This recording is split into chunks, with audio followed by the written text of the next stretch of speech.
Hi friends, இது Sandhya healthy cooking channel. இது பார்த்தீங்கன்னா புதன்கிழமை காலையில எடுத்தது. இன்றைக்கி நம்ம வந்து காலையில் எவ்வளோ வேலைகள் இருக்குது அப்படிங்கிறத பார்க்கலாம்.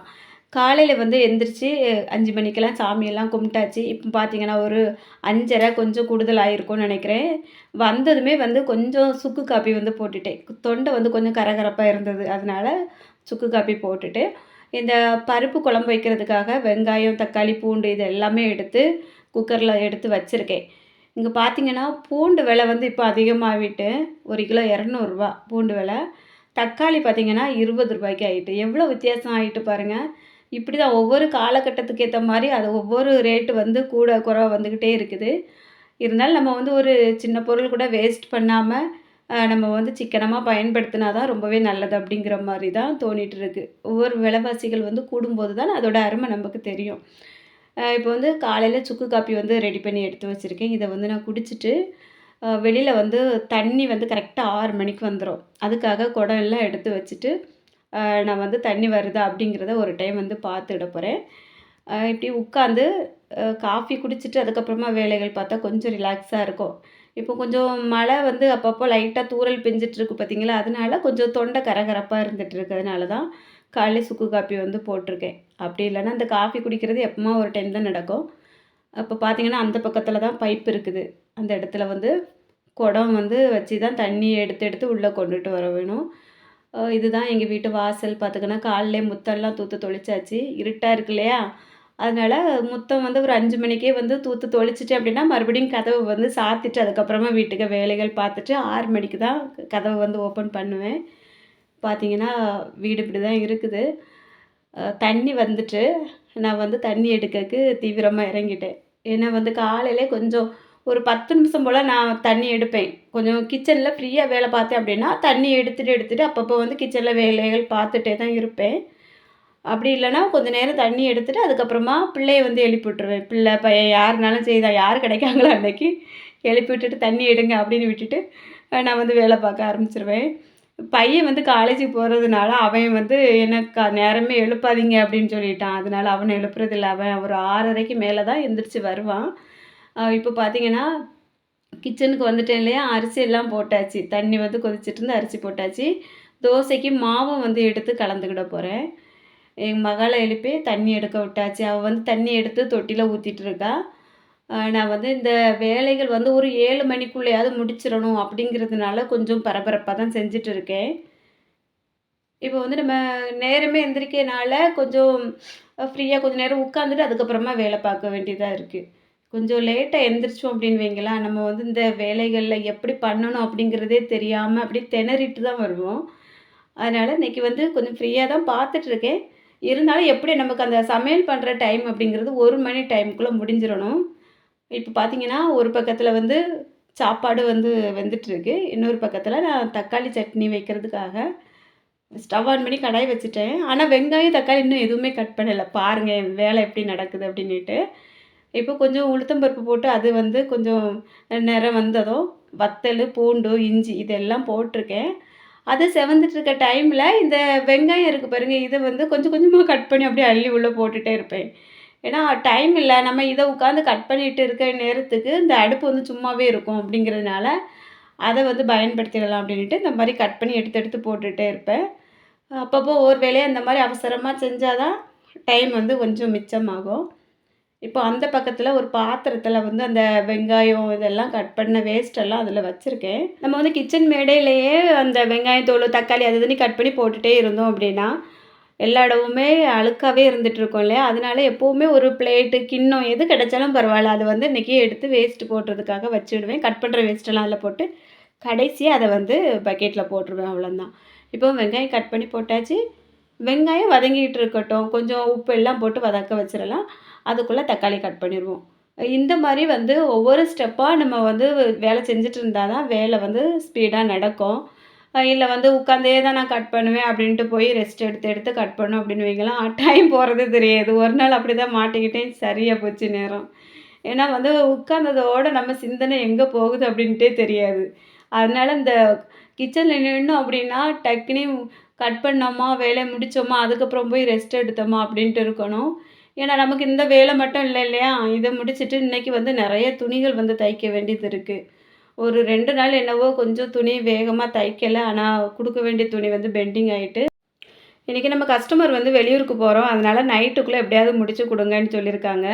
அதனால அந்த ஸ்பீடா கிச்சன் வேலைகள் எல்லாம் முடிச்சுட்டு, ஒரு 9லேருந்து 9:30க்குள்ள கண்டிப்பா நம்ம வந்து மிஷின்ல என்ட்ரி ஆகிரணும். அப்படின்ட்டு பிளான்ல இன்னைக்கு வந்து எல்லா வேலையுமே தீவிரமா செஞ்சுட்டு இருக்கேன். மதியத்துக்கும் சேர்த்து சாப்பாடு பண்ணிட்டேன் அப்படின்னா, மதியம் எந்திரிச்சு வர வேண்டிய வேலை இருக்காது இல்லையா? அதனால தான். இன்னைக்கு வந்து பருப்பு குழம்பு வச்சுட்டு, உருளைக்கிழங்கு வச்சு பொரியல் பண்ணிக்கிட போறேன். உருளைக்கிழங்கு பொரியல் வந்து அதிகமா நான் எடுக்க மாட்டேன். இருந்தாலும் பையனுக்கு ரொம்ப பிடிக்கும். சரி அவனுக்கு கொஞ்சம் பிடிச்ச மாரி சாப்பாடு செஞ்சு குடுத்து விட்டுறலாம் அப்படிங்கிறதுனால, உருளைக்கிழங்கு பொரியல் வந்து பண்ணிட்டேன். இல்லன்னா மற்ற காய்கறிகள் இருக்கு. அது வந்து வேண்டாம். அவன் ரொம்ப விரும்பல. அதனால இன்னைக்கு இதே வச்சாச்சு. அப்போ அவன் வந்து அடிக்கடி வந்து கேட்டுட்டு போவான். "இன்னைக்கு என்ன சமையலு? என்ன சாப்பாடு?" அப்படின்னிட்டு. அதனால இந்த மாரி சொன்னோம் அப்படின்னு வைங்களேன், "ஆ" அப்படின்ட்டு போயிருவான். காய்கறி வச்சிருக்கோன்னா, "ஒரே காய்கறியா?" அப்படின்ட்டு அவன் இழுக்கிற இழுவையில எனக்கு மூஞ்சி வந்து ஒரு மாதிரி போயிரும். காய்கறினா உனக்கு என்ன? ஏன் இப்படி பிடிக்கு? அப்படின்னு சொல்லி சண்டைக்கு போயிருவேன். இந்த கலவரம்லாம் கிச்சன்ல காலையிலே நடந்துட்டுருக்கும். இப்போ பார்த்தீங்கன்னா, நான் அந்த பருப்பு குழம்பு எல்லாமே எடுத்து வச்சுட்டேன். அந்த வெங்காயம், தக்காளி வதக்குனது இருக்கு இல்லையா? அத வந்து ஃபேன் காத்துல கொண்டு ஆற வச்சுட்டு வந்துட்டேன். அந்த வேஸ்ட் வந்து போட்டிருந்தேன் பாருங்க, அந்த பாத்திரத்துக்குள்ள கொஞ்சம் ஒரு 5, 6 சின்ன வெங்காயமும் 2, 3 பல்லு பூண்டும் கிடந்து அதையும் நான் வந்து கிளீன் பண்ணி எடுத்து கூடையில போட்டுட்டேன். ஏன்னா வந்து நமக்கு விலைகள் வந்து குறைவா இருக்கும்போது எதோட அருமையுமே தெரியாது. அதுவே இந்த விலைவாசி வந்து கூடி தலைக்கு மேல போகும்போது தான் நம்ம ஒரு சின்ன சின்ன பொருள் எல்லாம் கூட ரொம்ப கவனமா பார்த்துட்ருப்போம். அதேபோல என்னைக்குமே வந்து நம்ம அந்த கிச்சன்ல உள்ள பொருட்களா இருக்கட்டும், எதுவா இருக்கட்டும், எப்பவுமே நம்ம வந்து கொஞ்சம் கவனமா இருந்து, கொஞ்சம் அத கவனிச்சு வேஸ்ட் ஆகாம சிக்கனமா பார்த்துட்டோம் அப்படின்னா, அது நமக்கு என்னைக்குமே யூஸ்ஃபுல்லா தான் இருக்கும். ஏன்னா வந்து கிச்சன்ல இப்போ நம்ம ஒரு தாளிக்கிறதுக்கு தான் ஒரு 2 உள்ளி எடுக்கிறோம்னு வைங்க.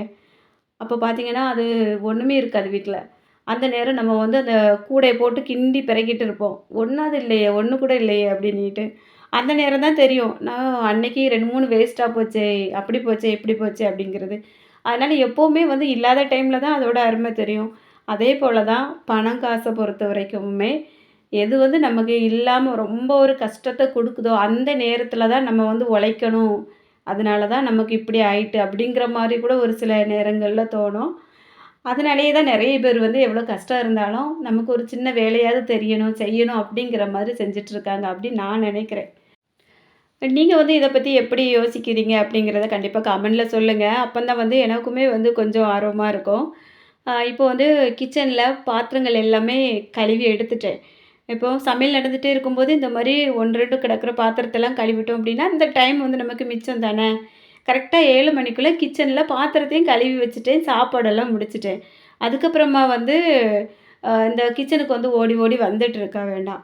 மறுபடியும் எப்படியும் அந்த சாப்பிட்டு முடிச்சதுக்கப்புறமா ஒரு ஷிஃப்ட் வந்து அழுக்காக்கி போட்டுட்டு தான் வெளியில போவாங்க. வீட்ல இருக்கவங்களுக்கு வேலையே அதுதான். ஏன்னா ஸ்கூலுக்கு அங்க அங்கன்னு கிளம்புறவங்க எல்லாருமே அப்படிதான். அதனால நம்ம வந்து நெறைய பாத்திரம் செய்றதுக்கு முன்னாடி இப்படி கொஞ்சம் கொஞ்சம் கிளீன் பண்ணி வச்சுட்டோம் அப்படின்னா, நமக்கு கொஞ்சம் ரெஸ்ட்டா இருக்கும். இப்போ வந்து பாத்திரம்லாம் கிளீன் பண்ணி முடிச்சாச்சு. சாப்பாடு வெந்துட்டு, சாப்பாடும் வந்து வடிக்கணும். அந்த பருப்பும் வந்து வெந்து வந்துட்டு, இனிமே அத வந்து எடுத்து கொஞ்சம் புளியெல்லாம் கரைச்சி ஊத்தி, உப்பு போட்டு நல்லா வந்து கடைஞ்சு தாளிச்சுட்டா, அதோட வேலை முடிஞ்சிரும். அந்த பக்கம் வந்து ஃபேன் காத்துல வெங்காயம், தக்காளி கொண்டு ஆற வச்சிருந்தேன் இல்லையா? அது வந்து நல்லா ஆறியிருக்கு. அதுவும் எடுத்துட்டு வரணும். எடுத்துட்டு வந்து, அதையும் நம்ம வந்து அரைச்சு வச்சுட்டோம்னா வேலை முடிஞ்சுது. இப்போ அந்த பருப்ப இறக்குனதும், அந்த இடத்துல ஒரு கடாய் வச்சுட்டு, நான் வந்து உருளைக்கிழங்க பொரிச்சுட போறேன். சொல்ல மறந்துட்டேன். உருளைக்கிழங்கு வந்து நல்லா பொரியல் மாரி பண்றதுக்கு முன்னாடி, கட் பண்ணதும் ஒரு 2, 3 டைம் வந்து நல்லா தண்ணீல கொஞ்சம் நேரம் அப்படியே போட்டுட்டு அலசி எடுத்துருங்க. அப்ப அதில உள்ள அந்த மாவு மாரி இருக்கும் இல்லையா? அந்த தன்மை எல்லாமே போயிரும். அப்போ வந்து உருளைக்கிழங்கு வந்து கொஞ்சம் மொறுமொறுப்பா வரும். ரொம்பவே நல்லாயிருக்கும். அது இல்லாம இந்த மாரி உருளைக்கிழங்கு பொரியல் பண்ணும்போது, இரும்பு கடாயில பண்ணுனீங்க அப்படின்னா ரொம்ப நல்லா வரும். இரும்பு கடாய் வந்து எங்க அம்மா வீட்ல இருக்கு. பலகாரம் சுடுறதுக்கு எடுத்துட்டு போனது நான் இன்னும் எடுத்துட்டு வரையில. அது 2 நாளா ஞாபகமா இருந்துகிட்டே இருக்கு. இனிமே எப்படியாவது வந்து எடுத்துட்டு வர்றதுக்கு சொல்லணும். இப்போ வந்து ஆயில் விட்டு, ஆயில் வந்து சூடானதுக்கு அப்புறமா, அந்த கழுவி தண்ணி வந்து வடிய வச்சு வச்சிருந்தேன் இல்லையா? அந்த உருளைக்கிழங்கு எடுத்து சேர்த்துட்டு 2, 3 கிண்டு கிண்டிட்டு, அதுக்கப்புறமா கொஞ்சமா பொடி உப்பு சேர்த்துருக்கேன். கல் உப்பு சேர்த்தீங்க அப்படின்னா, அங்கங்க கட்டி கட்டியா கிடக்கும். அதுக்கப்புறமா வாயில வைக்காகாம போயிரும். அதனால் பொடி உப்பு வந்து சேர்த்துட்டு நல்லா கலந்து விட்டுட்டு தீ வந்து மீடியமில் இருக்கிற மாதிரி வச்சாச்சு. இப்போ இதில் நான் வந்து வத்தல் தூள் வந்து ஒரு 1/2 ஸ்பூன் சேர்த்துருக்கேன். ஒரு 1/2 ஸ்பூன் வந்து குழம்பு மிளகாய் தூள். இதில் வந்து எல்லா மசாலாவும் சேரும் இல்லையா? அதனால் இதே வந்து நான் சேர்த்துட்டேன். ஒருவேளை நீங்கள் தனித்தனியா சேர்க்குறீங்க அப்படின்னா, வத்தல் தூளு, கொஞ்சம் மல்லித்தூள், ஜீரகத்தூளு, மஞ்சள் தூள், உப்பு இதெல்லாம் சேர்த்து நல்லா மிக்ஸ் பண்ணி, அப்படியே பொறுமையா கிண்டி விட்டுட்டே இருங்க. சூப்பரா வரும். அதுக்கப்புறமா கொஞ்சம் கறிவேப்பிலையும் சேர்த்து நம்ம வந்து இத நல்லா மிக்ஸ் பண்ணி பொரிஞ்சதுக்கப்புறம் இறக்கணும்னு வைங்களேன், அப்படி இருக்கும். இது வந்து இந்த பருப்பு குழம்புக்கெல்லாம் சாப்பிட ரொம்ப நல்லாயிருக்கும். இதுவும் வந்து ரெடி ஆயிட்டு, இனி இதையெல்லாம் ஒவ்வொரு பாத்திரத்தில மாத்தி வச்சுட்டு, நம்ம வந்து இந்த இடத்த அந்த பெரிய பெரிய பாத்திரங்கள் இருக்கிறதெல்லாம் ஒதுக்கிட்டு, க்ளீன் பண்ணி வச்சுட்டோம் அப்படின்னா, இடம் வந்து ரொம்பவே நீட்டாயிரும். சின்ன கிச்சன் அப்படிங்கிறதுனால கொஞ்சம் கஷ்டமாக தான் இருக்கும். ஏன்னா, ஓயாம வந்து பாத்திரம் க்ளீன் பண்ண மாதிரி இருக்கும். ஓயாம அங்கங்க வந்து எடுத்து எடுத்து ஒரு பக்கமா வச்சுட்டு இருக்கணும். இதெல்லாமே ஒரு பெரிய கஷ்டமா தான் இருக்கும். கொஞ்சம் பெரிய கிச்சனா இருந்திருந்தா இன்னும் நல்லாயிருக்கும் அப்படிங்கிற மாரி தோணும். ஆனா, எங்க கிச்சன் வந்து மொத்தமாவே பெருசா தான் இருந்தது. இந்த இடத்துல இருந்து அந்த பக்கம் இருக்க பெட்ரூம் வரைக்குமே ஒரே இடமா தான் இருந்தது. நாங்க வந்து வீடு கட்டும்போது, ஒரு பெட்ரூம் வேணும் அப்படிங்கிறதுனாலயே இந்த கிச்சன் வந்து சின்னதா இருந்தா போதும் அப்படிங்கிற மாரி ஆல்ட்ரேஷன் பண்ணி, கட்டி கான்கிரீட் எல்லாம் போட்டோம். ஆனா, அது வந்து எனக்கு இப்போ யோசிக்க தோணுது. கொஞ்சம் பெருசா இருந்திருந்தா நெறைய பொருள் செல்ஃப் எல்லாம் இருந்திருக்கும். நல்லாயிருக்கும் பார்க்க அப்படின்னுட்டு. இருந்தாலும் நம்ம பிள்ளைங்க வந்து வளர்ந்து வரும்போது கண்டிப்பா ஒரு பெட்ரூம் தேவை அப்படிங்கிறதுனாலயே நாங்க வந்து இதில சுவர் எல்லாம் வச்சு மறுபடியும் ஆல்ட்ரேஷன் பண்ணி கட்டினோம். இருந்தாலுமே எல்லா பெண்களோட கனவுமே அவங்க உலகமே கிச்சன் தானே! அதனால எப்பவுமே கொஞ்சம் பெரிய கிச்சனா காற்றோட்டமா இருந்தா தான் நெறைய பேருக்கு பிடிக்கும்னு நான் நினைக்கிறேன். எனக்குமே அப்படிதான் பிடிக்கும். இருந்தாலும் நமக்கு வந்து அதுக்குள்ள வசதி வாய்ப்புகள் இல்ல அப்படிங்கிறதுனால இருக்கத வச்சு வாழ்வோம். நமக்காவது பரவால்ல, இந்த அளவுக்காவது இருக்குது. இதுவும் இல்லாம ஒரு சில பேரு வாடகை வீடு அப்படி இப்படின்னுட்டு ரொம்ப கஷ்டப்பட்டுட்டு இருக்காங்க இல்லையா? அதெல்லாம் நினைக்கும்போது நமக்கு இதுவே பரவால்ல. ஒரு சொந்த வீடாவது இருக்கு அப்படிங்கிற மாரி தான் தோணும். இப்போ வந்து வேலைகள் எல்லாம் பரபரப்பா நடந்துட்டு இருக்கு பாருங்க. இந்த பருப்பு குழம்பு வந்து எல்லா மசாலாக்கள் எல்லாமே போட்டு, புளியெல்லாம் கரைச்சி ஊத்தி, இந்த பக்கம் வந்து கொதிக்க வச்சுட்டேன். அந்த பக்கம் அடுப்புல சின்ன தாளிப்பு கரண்டி வச்சு, அதில வந்து கடுகு, உளுத்தம் பருப்பு, வெங்காயம், கறிவேப்பிலை எல்லாம் போட்டு தாளித்து இதில் சேர்த்துட்டா பருப்பு குழம்பு வந்து ரெடி. உருளைக்கிழங்கு வறுவலும் வந்து ரெடி ஆயிட்டு. அதையும் ஒரு பக்கத்துக்கு எடுத்து மாற்றிட்டேன். சாப்பாடும் வடித்து வச்சுருக்கேன் இல்லையா? சாப்பாடையும் எடுத்து நம்ம வந்து ஒரு டைம் வந்து அடுப்பில வச்சு நல்லா பொடிய வச்சு இறக்கி வச்சுட்டோம்னா, அது நைட் வரைக்குமே இந்த சோறு ஒண்ணுமே பண்ணாது. கெட்டு போகாது. அது பாட்டுக்கு இருக்கும். இப்ப பாருங்க, என் மக வந்து இன்னுமே தண்ணி எடுத்துட்டே இருக்கா. பாவம் காலையிலே போட்டு பிள்ளைய கஷ்டப்படுத்திட்டு இருந்த மாதிரி இருக்கு. வேற வழியே இல்ல. அப்படி இல்லன்னா, நான் வந்து இந்த தண்ணியெல்லாம் போனதுக்கு அப்புறமா வந்து கொஞ்சம் கிச்சன்ல வேலை பார்ப்பேன். ஏன்னா 8, 8:15க்கு ரெடி பண்ணி முடிச்சாலும் போதும் அப்படிங்கிற மாதிரி இருக்கும். எனக்கு கொஞ்சம் கஷ்டமா தான் இருக்கு. ஏன்னா அவளுக்கும் ஸ்கூலுக்கெல்லாம் டைம் ஆகும். இந்த டைம்ல போட்டு பிள்ளைய வேலை வாங்கின மாதிரி இருக்கு அப்படின்னு தோணும். ஆனா, அவ என்ன சொல்லுவான்னா, "சரி, சரி சீக்கிரமா வேலைய பாருங்க. நான் கொஞ்சம் தண்ணி எடுக்கேன். அதுக்கு பிறகு நீங்க வந்து வேலைய பார்க்கலாம்." அப்படின்னு சொல்லிட்டு போயிருவா. ஒரு சில நாட்கள்ல பயங்கரமா சண்டைக்கெல்லாம் வருவா. இந்த மாதிரி என்ன போட்டு காலைலயே கஷ்டப்படுத்துறீங்க அப்படின்னிட்டு. அதனால வந்து அதிகமா வேலைகள் செய்ய விடமாட்டேன். சரி காலையிலே பிள்ளை வந்து முடிஞ்சதும் அவளோட வேலைகள வந்து செஞ்சுறியா? எலும்பு போட்டு நம்ம கஷ்டப்படுத்தக்கூடாது அப்படிங்கிற மாதிரி இருக்கும். ஆனா, ஸ்கூலுக்கு போயிட்டு வந்ததுக்கு அப்புறமாவோ, நான் வந்து 1, 2 துணிகள் வந்து தச்சு போட்டிருந்தேன் அப்படின்னா, ஹெம்மிங் பண்ணுறது, ஊக்கு வைக்கிறது அந்த மாரி வேலையெல்லாம் செய்வா. அவ வரும்போதே மணி 5:30 ஆகிரும். சோர்ந்து போய் தான் வருவா. அதுக்கப்புறமும் கொஞ்ச நேரம் வந்து உட்காந்து ரெஸ்ட் எடுத்துட்டு, "அவன் கொஞ்சம் வேலை இருக்குமா, பார்க்குறியா?" அப்படின்ட்டு கேட்டாலே போதும். "சரி குடுங்க, வேற என்ன செய்ய? நான் தானே பார்க்கணும்." அப்படின்னு சொல்லிட்டு மறுபடியும் எடுத்து அவளே அந்த வேலைகள வந்து பார்க்க ஆரம்பிச்சுருவா. இன்னைக்கு வந்து எனக்கு கொஞ்சம் துணிகள் அதிகமா தைக்க வேண்டியது இருக்கு. நான் எப்படி முடிக்கிறேன் அப்படின்னு தெரியல. தைக்கிறது கூட தச்சு போட்டுருவேன். இதில வந்து இந்த கைவேலைகள் இருக்கு இல்லையா? ஊக்கு வைக்கிறது, ஹெம்மிங் பண்ணுறது, மாடல் எல்லாம் தைச்சோம் அப்படின்னா, அதில இன்னுமே வந்து கைவேலை அதிகமா இருக்கும். அந்த வேலை வந்து எல்லாமே பிள்ளைங்ககிட்ட தான் குடுப்பேன். பெரிய மகாவும் இருக்கும்போது, அவளும் கொஞ்சம் பாதி செய்வா, இவளும் பாதி செய்வா. அப்ப எனக்கு கொஞ்சம் ரெஸ்ட் எடுக்கிற மாதிரி இருந்தது. ஆனா, இப்போ வந்து கொஞ்சம் ரிஸ்க்கா தான் இருக்கு. இப்போ காலையில பார்த்தீங்கன்னா, சாப்பாடு எல்லாமே ரெடி ஆயிட்டு. சோறு வந்து வடிச்சு எடுத்து வச்சிருக்கேன். டிஃபன் பாக்ஸில சோறு எடுத்து வச்சாச்சு. இப்போ வந்து பையன் சாப்பிட்டுட்டு காலேஜுக்கு போயிட்டான். இப்போ டைம் பாருங்க, மணி வந்து 8:05 ஆகுது. இந்த அம்மா என்ன பண்ணுறாங்க பாருங்க, டிவியில பாட்டு பார்த்துட்டே தான் நின்னு தலையிழச்சிட்டு இருக்காங்க. நான் வந்து அழகா சேர்ல உட்காந்து ஸ்டூலில் கால் வச்சு நீட்டி போட்டுட்டு உட்காந்துருக்கேன். ஏன்னா எனக்கு கால் பயங்கரமா வலிக்கும். ஒரு 8 மணி ஆகுனாலே ரெஸ்ட் எடுக்கிற டைம் மாதிரி எனக்கு தோணும். அப்போ வந்து கொஞ்ச நேரம் காலை நீட்டி உட்காந்து ரெஸ்ட் எடுத்துட்டு, நம்ம ஃபோன் இருக்கு இல்லையா? ஃபோனில் கொஞ்ச நேரம் ஏதாவது பார்ப்பேன். அப்படி இல்லைனா வீடியோஸ் ஏதாவது எடிட் பண்ணுவேன். பண்ணிவிட்டு, அதுக்கப்புறமா இன்றைக்கி வந்து வீடியோலாம் அப்லோடு குடுத்துட்டு, ஒரு 9:30 10 மணிக்கு கரெக்ட்டா வந்து மிஷினில் உட்காந்துட்டேன். உட்காந்து துணிகள் வந்து தைக்க ஆரம்பிச்சாச்சு. பாருங்க இது வந்து ஒரு மாடல் ப்ளவுஸு. இது வந்து வீடியோஸ் எல்லாமே எடுத்து தான் வச்சுருக்கேன். இது வந்து டெய்லரிங் சேனல்ல அப்லோட் பண்ணணும். அப்புறம் இது வந்து முடிச்சுட்டு, இன்னுமே ஒரு 3 ப்ளவுஸ் வந்து முடிக்க வேண்டியது இருந்து. இது வந்து கொஞ்சம் மாடல் அதிகமா இருக்கிற மாதிரி இருக்கும். இன்னும் 2, 3 ப்ளவுஸ் வந்து கொஞ்சம் சிம்பிளா லேஸ் ஒர்க் வச்சு பண்ணுற மாதிரி இருந்து. ஆனா வந்து நான் கடகடான்னு தச்சுட்டே தான் இருந்தேன். ஏன்னா 2, 3 நாளா மிஷின்ல ரொம்ப உட்காரவே இல்ல. இன்னைக்கு இத முடிச்சிருவேனா அப்படிங்கிற மாரி எனக்கு கொஞ்சம் சந்தேகமாவே இருந்தது. கண்டிப்பா நைட்டு குடுக்கணும்.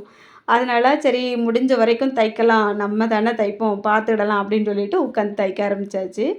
நான் வந்து இதெல்லாம் மாடல் வச்சு லேஸ் எல்லாமே வச்சு எடுத்து ஒரு பக்கம் வச்சுட்டேன். ஒரு 5:30க்கு மேலே என் மக வந்ததுக்கப்புறமா நான் என்ன பண்ணேன், கொஞ்சம் வேலை இருக்குமா, கொஞ்சம் ரெஸ்ட் எடுத்துட்டு செய்யி, நைட்டு ப்ளவுஸ் குடுக்கணும் அப்டின்னேன். அதுக்கப்புறமா அவ வந்து இதுக்கு பாசி ஒர்க்கு அது இதுன்னு எல்லாமே பண்ணி ஊக்கு வைக்கிறது, எல்லாம் முடிச்சு எடுத்து வச்சுட்டா. அதனால நான் வந்து இன்னைக்கு தப்பிச்சேன். ஒருவேளை இந்த பிள்ளை வந்து இந்த வேலைய இவ்வளவும் செய்யல அப்டின்னா, எனக்கு ரொம்பவே கஷ்டமா இருந்திருக்கும். அதனால நமக்கு வீட்ல யாராவது கொஞ்சம் ஹெல்ப் பண்ணி தந்தாங்கன்னா, ரொம்ப நல்லா தான் இருக்கும். ரொம்ப யூஸ்ஃபுல்லா இருக்கும். எப்பவுமே எங்க வீட்ல இப்படி தான் நடக்கும். நான் வந்து ஒத்தைக்கே இருந்து எல்லா வேலைகளுமே செய்யவே முடியாது கண்டிப்பா. பிள்ளைங்க வந்து கொஞ்சம் ஹெல்ப் பண்ணுறதுனால தான் இந்த அளவுக்கு போயிட்டு இருக்கு. இன்னைக்கு இந்த வீடியோ வந்து காலையில இருந்து இது வந்து எத்தனை மணி இப்போ நான் துணி தச்சுட்டு இருக்கும்போது டைம் பார்த்தீங்கன்னா, ஒரு 4 மணிக்கு மேலேயே இருக்கும். அதுக்கு மேல வந்து நான் வீடியோஸ் வந்து எடுக்கல. இப்போ வந்து முடிச்சு எல்லாமே எடுத்து வச்சுட்டு, நைட் வந்து ப்ளவுஸ் எல்லாம் தச்சு குடுத்தாச்சு. அந்த வீடியோஸ் எதுவுமே இல்ல பார்த்துக்கோங்க. அதனால வீடியோ எதுவும் அப்லோட் பண்ணல அப்படின்னு சொல்லிட்டு கேட்காதீங்க. அவ்வளோதான். இன்றைக்கி இந்த வீடியோ வந்து உங்களுக்கு பிடிச்சிருக்கும் அப்படின்னு நினைக்கிறேன். வீடியோ பிடிச்சிருந்தா எப்படி இருந்து அப்படிங்கிறத சொல்லுங்கள். மறக்காம ஒரு லைக் குடுத்துருங்க. நீங்க வந்து நெறைய லைக் குடுக்க குடுக்க தான் நெறைய பேருக்கு நம்ம வீடியோஸ் வந்து போய் சேரும். யாருக்காவது ஒருத்தருக்கு யூஸ்ஃபுல்லா இருந்தது அப்படின்னா நமக்குமே நல்லது தானே! நீங்க இன்னும் என்னோட சேனல சப்ஸ்கிரைப் பண்ணலன்னா, சப்ஸ்கிரைப் பண்ணிட்டு பக்கத்துல இருக்க பெல் பட்டனையும் ஆன் பண்ணுங்க. அப்போ நான் அடுத்தடுத்து அப்லோட் பண்ணக்கூடிய வீடியோஸ் எல்லாமே உடனுக்குடன் உங்களுக்கு நோட்டிஃபிகேஷன்ல வரும். மிஸ் பண்ணாம எல்லா வீடியோஸையும் பார்க்கலாம். இதுவரைக்கும் இந்த வீடியோ வந்து பொறுமையா பார்த்த எல்லாருக்கும் ரொம்ப ரொம்ப நன்றி. வணக்கம்.